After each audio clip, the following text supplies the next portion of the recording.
I've wanted to be an astronaut for as long as I can remember. And that opportunity to realize that lifelong dream, to live and work on the space station, was truly a dream come true for me. To truly acclimatize to that environment, to have the opportunity to take a deep breath and look back at the Earth and really reflect on that experience, was truly amazing. To know that there is somebody flying over and able to experience that view with their own eyes, and to capture that image and to share the emotions that they have associated with seeing a place like Taiwan, I think is very special. And in this case, there are a couple of images that I took where Taiwan is shrouded in clouds and looks just absolutely gorgeous. And so I just wanted to share that with the people of Taiwan. I have, of course, a very special connection to Taiwan. I was born there. I lived there for the first 2.5 years of my life.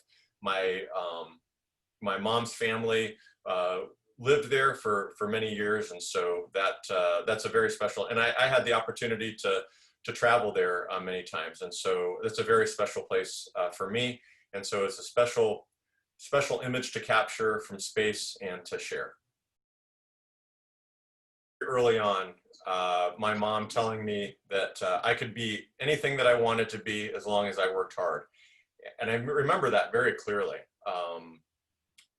And so I think I really took that to heart. I wanted to be an astronaut, I would need to have a job that I could do for the rest of my life if that didn't work out. And so medicine was a perfect fit for me. It was an opportunity to serve the community and to challenge myself. And I loved being a physician, being a doctor. But the opportunity came up to essentially merge those two dreams, to work as a physician and also to work in human spaceflight.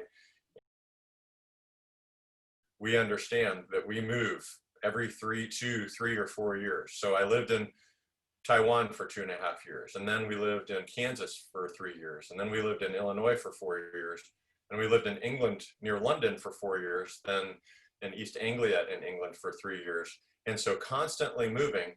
So what that means for me is that when people ask me what my hometown is, I have a hard time answering that question, because I didn't have a place where I was born and then grew up and then left to go to college, not a traditional hometown. But what it does mean for me is that it became very easy to come into a new environment, to understand that my safety and security, my parents provided that. We had a great home wherever it was that we lived. And then to really kind of focus not on what you're missing, but on all the unique opportunities that you have.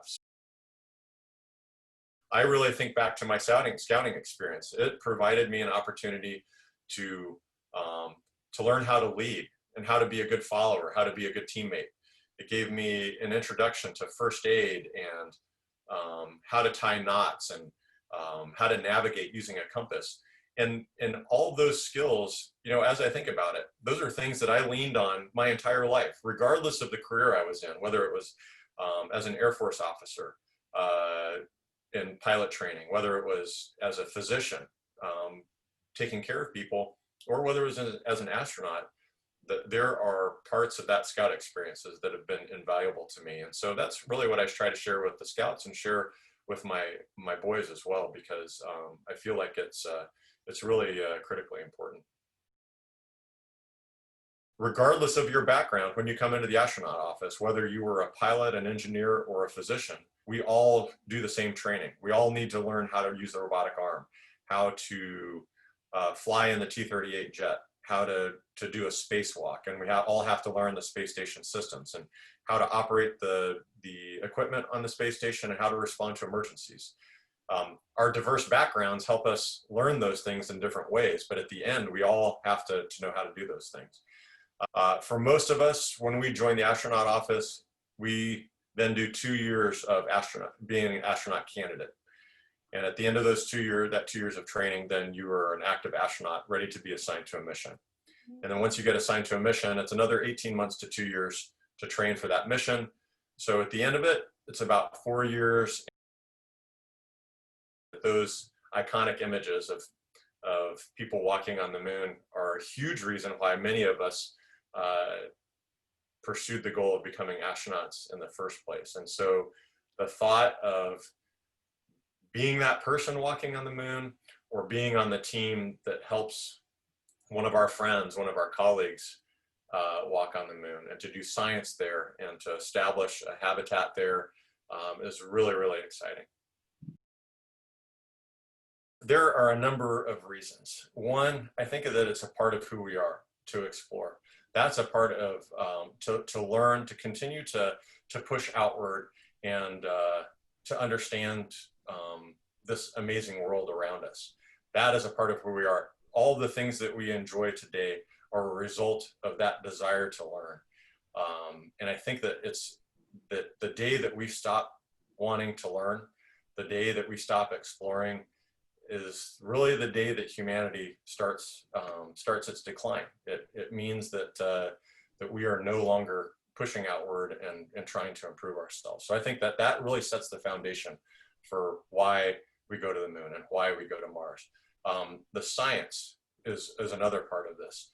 The moon continues to hold keys to how the Earth was formed, how the moon was formed, how the universe was formed, and really our place in our solar system and the galaxy. And so the science, the opportunity to do science on the moon, to bring that science back to Earth, I think is another really important part of it. And then finally, the operational, there's an operational knowledge to be regained. So we haven't been to the moon since the very early 70s. All of that experience and skill and know-how exists in a former generation.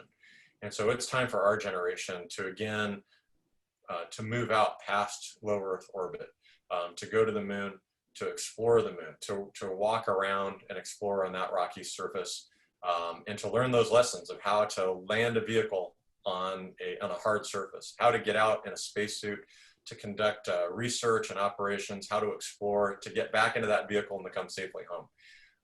All of those lessons are incredibly, incredibly important for our ultimate journey of going to Mars. And dream big, establish a goal, but the secret to achieving that goal, the secret to success is hard work. That's all it is. I mean, there's no shortcut. The secret ingredient, the secret is hard work. But with that hard work, that you can make your dreams come true. And so I'm really grateful to have had that advice very early on. And that's the advice that I give to those that are interested in doing what the things that our astronaut office gets to do, is that, you know, if you do a little bit every day, if there's something that you want to do, if you want to be a pilot, you want to be an engineer, an artist, a dancer, a physician, that set that goal, let people know, share that dream with people. People want to partner with you. They want to see you succeed. Want to become a physician? Well, start thinking about what are the steps I need to do that. Of course, you can't be a physician tomorrow, but if you do small things that, you know, volunteering in a hospital, figuring out how can I volunteer in an emergency department? How can I volunteer in a hospital?